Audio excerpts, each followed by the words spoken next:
Live from New Delhi, you're watching DD India, India's voice to the world. I'm Preeti Kaur. Coming up in the next 30 minutes. Delhi is all set to host the G20 Summit as the world leaders arrive here in the capital, New Delhi. DD India reports from Ground Zero. Watch continuous coverage from G20 venue Bharat Mandapam all through the event. Get all news, views and analysis. North Korea has launched its first new tactical nuclear attack submarine.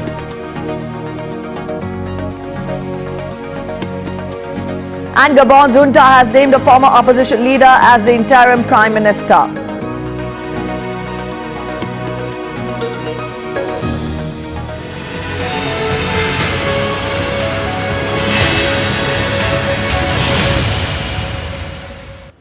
Delhi is all set to host the leaders from around the world for the G20 Summit, which begins on Saturday, happening at a brand new state-of-the-art convention center called Bharat Mandapam. Getting you the details, leaders from around the world have started arriving to Delhi for the summit, including European Council President Charles Michel and European Commission President Ursula von der Leyen.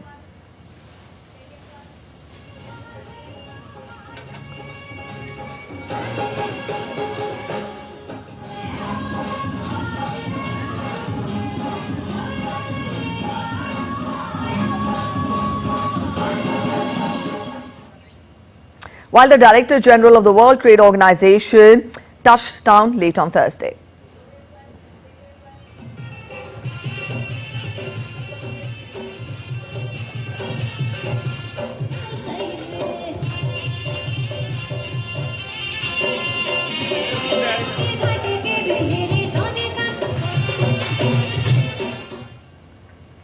Mexico's Minister of Economy, Raquel Buenrostro Sanchez, is also here on the ground.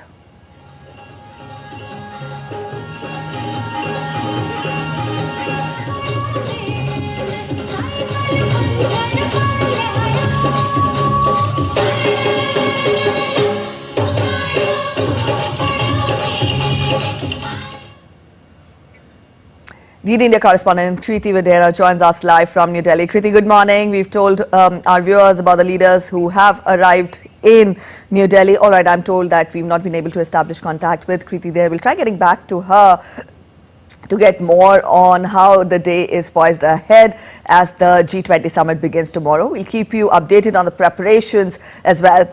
Let's talk about more about the G20 Summit. India's diverse cultures and traditions will be on display on the sidelines of the summit. A craft display at Bharat Mandapam, the venue of the G20 Summit, will showcase handicraft items from across the country with a special focus on one district, one product, aiming to promote Made in India products on a global stage.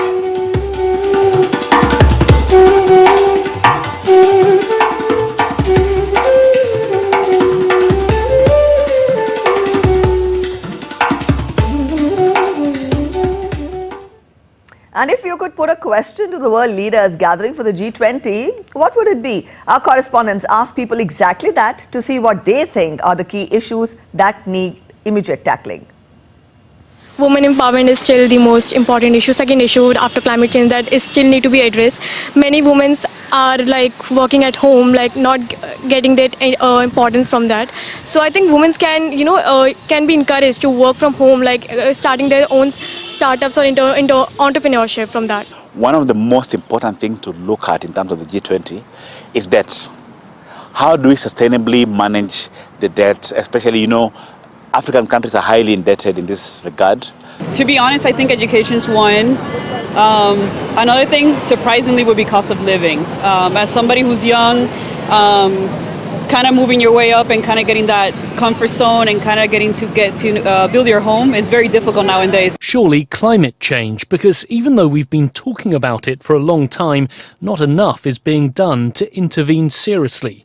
And then climate change also creates other problems, like the migration of populations that can't live where they want to because of it, where they could have better living conditions without it. So I think these things are all connected and demand urgent solutions that cannot be delayed anymore. As part of our G20 special coverage, we now take a look back at past summits and their achievements. Let's go back to 2021 now, where the event was held in Rome. The 2021 G20 Summit took place in Rome at a time when countries around the world were still reeling under the devastating effects of the COVID-19 pandemic. Climate change, taxation, economic slump and vaccines to deal with the pandemic were all on the agenda as leaders met for the first time in 2 years. Indian Prime Minister Narendra Modi reached Rome for the 16th G20 Summit, which happened to be the first visit by an Indian Prime Minister in the last 12 years. This was a significant meet as it was the first in-person summit since the outbreak of the global pandemic in 2020, after which the interactions were largely online or through video conferencing. There was an air of uncertainty as the leaders arrived. Whether to indulge in a handshake or not was a big question. However, leaders in their masks tried their best to cope with the new world order. COVID-19, as expected, was the biggest global concern. Prime Minister Modi, in his intervention at the first session, highlighted India's contribution to fighting against the pandemic. He spoke about the need for a collaborative approach to fight COVID-19. When the G20 summit in Rome concluded, the leaders of the world's 20 biggest economies agreed to make efforts to achieve the common goal of vaccinating at least 40% of their population by end of 2021 and 70% by mid-2022. G20 leaders also agreed to try and restart international travel in a safe and orderly manner under certain prescribed norms and guidelines. The G20 leaders in the Rome Declaration also expressed their eagerness to meet again in Indonesia in 2022 and then in India in 2023. Urvashi Kapoor, DD India.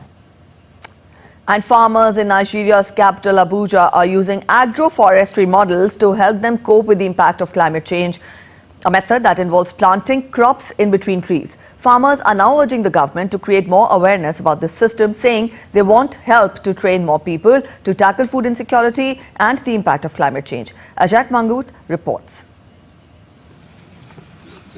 Chukwa Gozrim Ifegu is supervising farmers as they apply manure on their agroforestry farm. The farm manager said he adopted an agroforestry system of farming, which is to intentionally plant trees in between crops to ensure a better yield and also protect against the impact of climate change.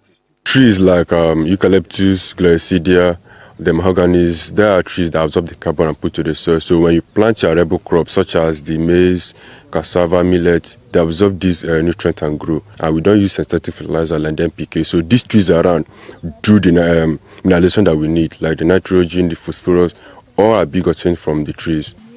There's an urgent need for Nigeria to try and overcome the problems caused by climate change. More than 20 million people in the country face food insecurity. The World Bank says increasing climate variability in Nigeria is causing more intense and untimely rainfall, adding to land degradation, flash floods, landslides and gully erosion. Farmers here have planted more than 50,000 trees. They use pruned leaves to cover the soil to keep it moist and make it viable for crops to grow well. The UN says agroforests like this are an example of how the agricultural sector can contribute to the global efforts to curb greenhouse gas emissions. Farmers here believe this method offers a bright future and want to double the number of trees already planted. We've planted about 50,000, but we are implementing about 3 hectares now, so I'm sure by the end of this year we should have about 75,000 trees on the farm. Something that is very prevalent in Nigeria, which is the flash floods. The practice of agroforestry automatically eliminates this. So it keeps the soil and the land healthy and safe for the farmer and increases the yield of the farmer. But in achieving this, the founder of the agroforestry farm, Samuel Kosari, says the government needs to support and encourage more farmers to be involved in agroforestry. I don't know what will happen with agriculture in 10, 20 years because of these hazardous chemicals that people are now using to do agri practices and also destroying the environment at the same time. So let government create awareness, let them fund the project appropriately. People get trained, people learn this practically, and then they go and implement in their communities and in their states, and this will change the landscape of agriculture and then help mitigate against the climate change.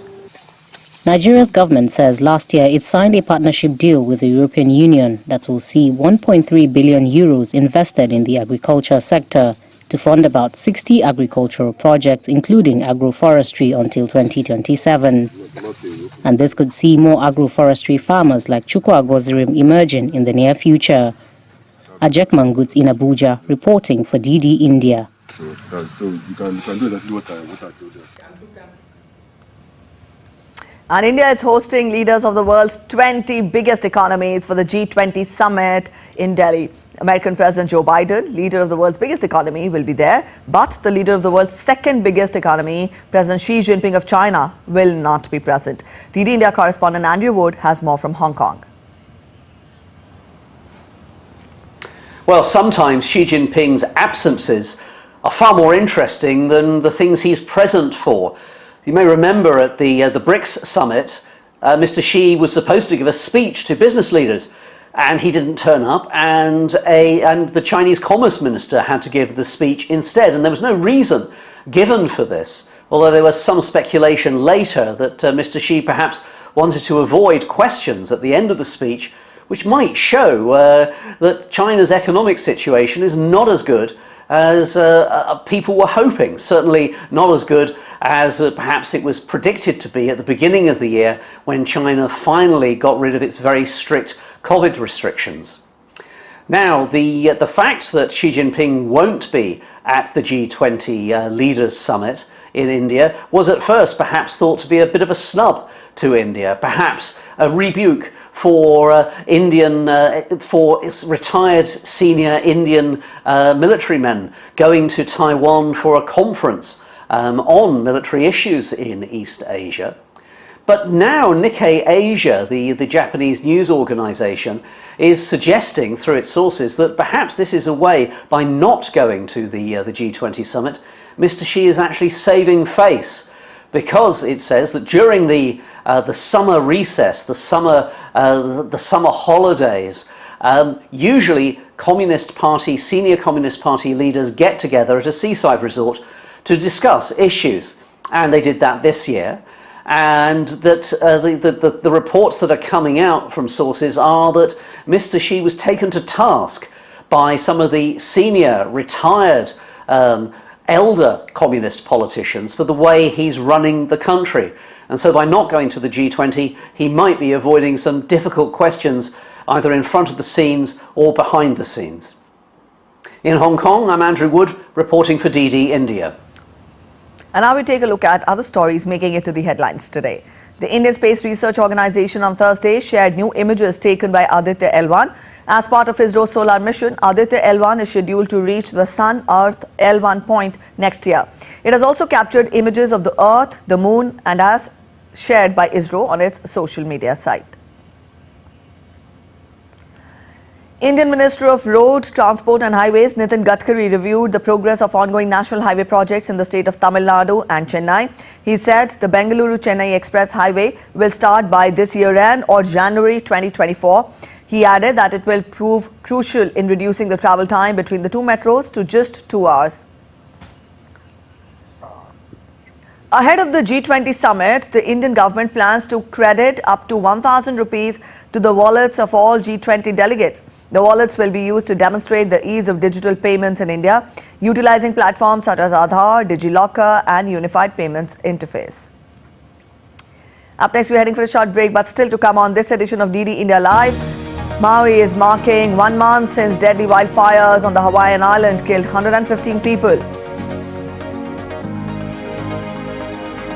The US has another assistance package for Ukraine to boost its counter-offensive.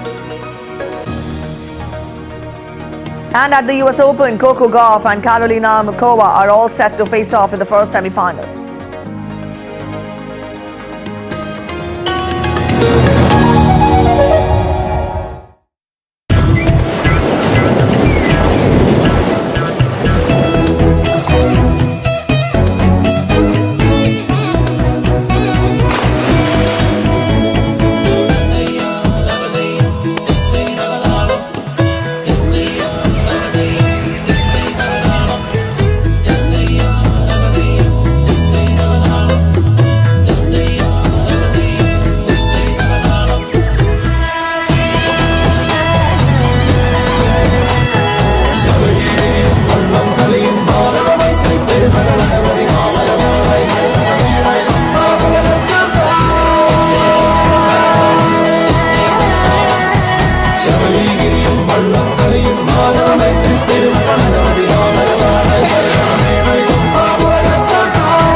Welcome to Kumarakom, Kerala, God's own country.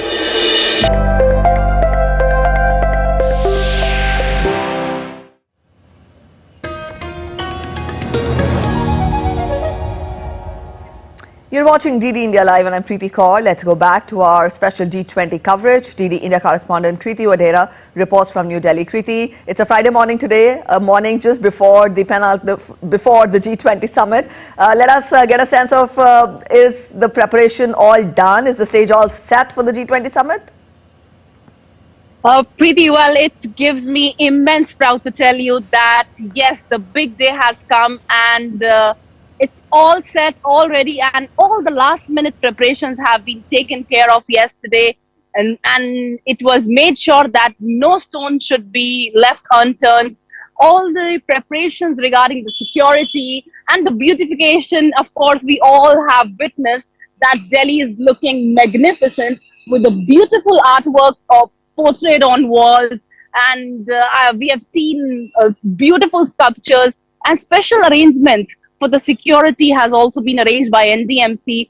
400 special CCTV cameras have been installed in and around the vicinity of the G20 venue to keep a bird's eye view on security of the summit. All right, Kriti, also a quick roundup of the leaders who are expected to arrive today. As we have witnessed, many of have arrived last night and few of them are lined up for today morning as well, Preeti. All right, Kriti, thank you for joining in with those inputs. So the stage is all set, preparations all in place for the G20 Summit that will be held tomorrow and day after tomorrow in the national capital. We'll keep you updated. Meanwhile, let's get to more international updates. North Korea's state media says the country has launched its first operational tactical nuclear attack submarine. North Korean leader Kim Jong-un attended the launch ceremony and said that arming the Navy with nuclear weapons was an urgent task. The launch of the submarine comes as North Korea is set to mark the 75th anniversary of its founding on Saturday.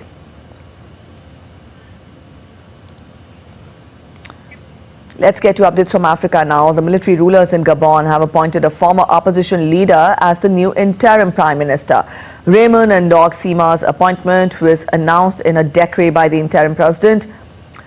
Ndong Sima is a critic of former President Ali Bongo Ondimba, who was deposed as the leader of the Central African country in a military coup last month. Raymond Ndong Sima is appointed Prime Minister, head of the transition government. The present decree, which takes effect from the date of signature, will be registered, published according to the urgent procedure and communicated wherever necessary. Meanwhile, a United Nations representative told Gabon's military leader that the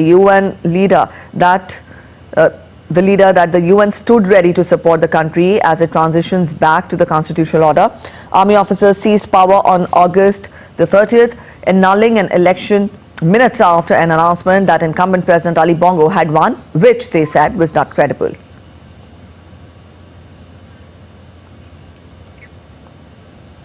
Let's get you more on the Russia-Ukraine crisis now. The US has announced a new security assistance package to support Ukraine. The package includes equipment for Ukraine's air defenses, artillery munitions and other capabilities. A spokesperson for the US government said that the move will help Ukrainians counter the Russian attack. These are anti-tank rounds. They're meant to pierce tanks, and they're meant to be used, they will be used very effectively on the battlefield. These are standard issue rounds. These are what these Abrams tanks will use, and many militaries across the world use depleted uranium in their tanks. So we feel that these will be the most effective rounds to counter Russian tanks, and will help will help the Ukrainians to defend the battlefield. Ukrainian President Volodymyr Zelensky has singled out 3 military units for praise. Ukraine is continuing with its counter-offensive against Russian troops in eastern and southern Ukraine.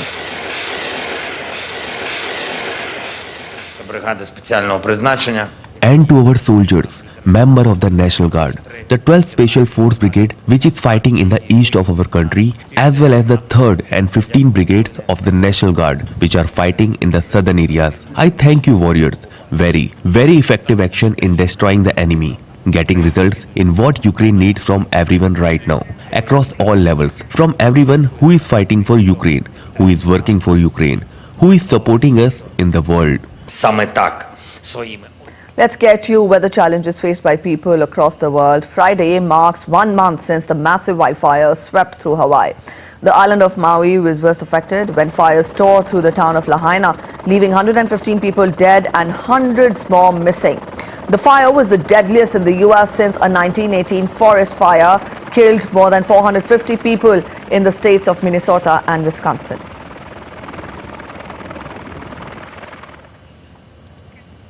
The United Nations Framework Convention on Climate Change will publish its new report ahead of COP28 in November. The convention's report aims to track the course of climate change efforts made around the world. It will lay the groundwork for talks at the COP28 Summit to be held in the UAE in November and December this year.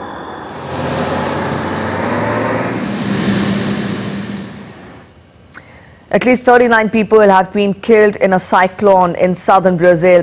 Heavy rains have impacted 80 cities and have displaced thousands of people from their homes. More rainfall is forecast in the coming days.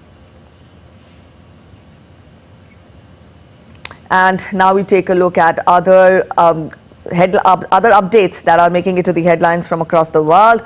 Former White House official Peter Navarro has been convicted of contempt of Congress for defying a subpoena from the House of Representatives committee that investigated the January 2021 attack on the Capitol.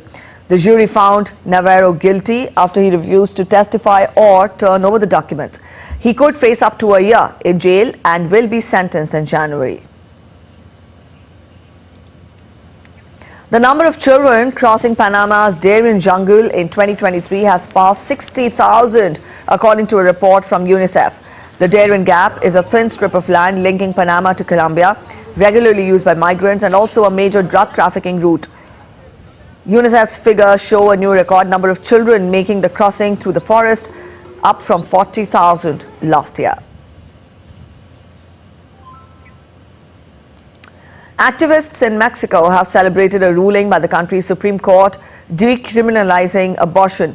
The ruling confirmed that criminal penalties for abortion were unconstitutional. Access to services to terminate a pregnancy was legal in just 12 of Mexico's 32 states, but the court's decision will likely accelerate legal action to abortion in the rest of the country. Militants stopped cars, shot at passengers and set fire to vehicles in the Central African country of Cameroon. The militants belong to an English-speaking minority fighting for an independent state out of Cameroon since 2017. They carry out attacks, kidnappings and killings in the northwest and southwest regions of the country.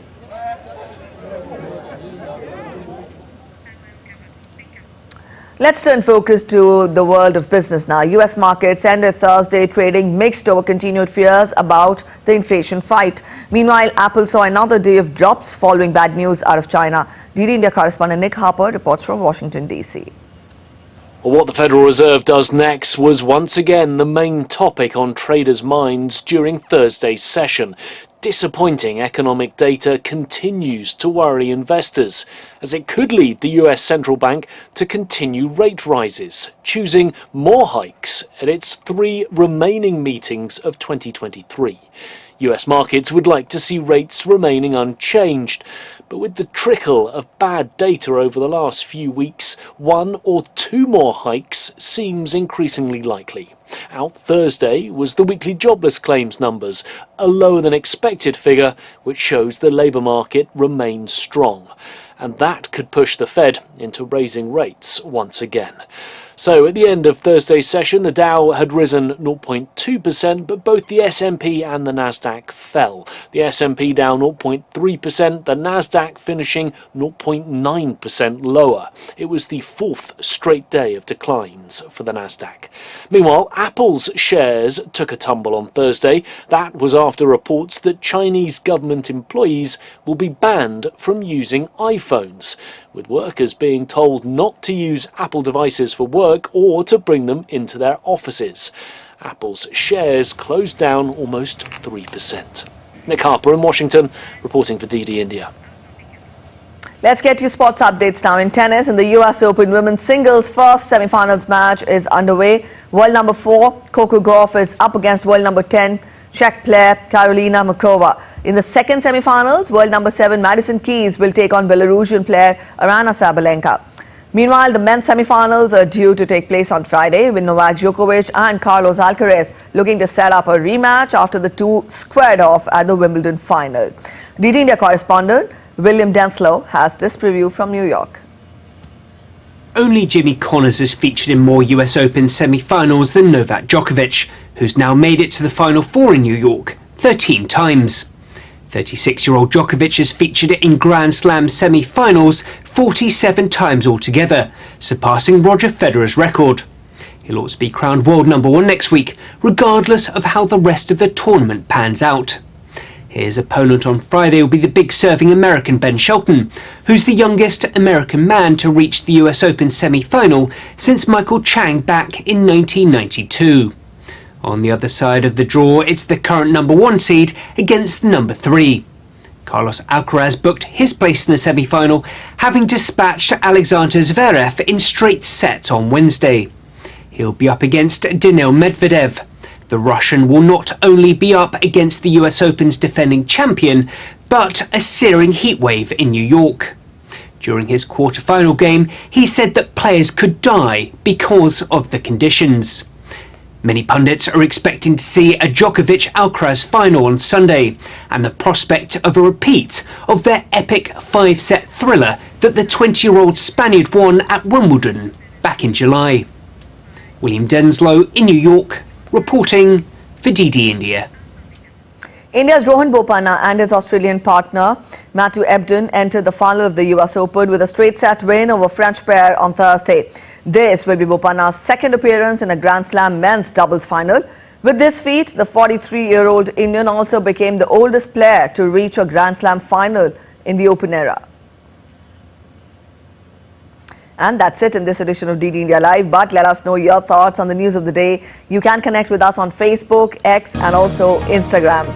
We will be back with more news as it breaks here on DD India. I'm Preeti Kaur signing off, and from all of us here in Delhi, thanks for watching DD India Live.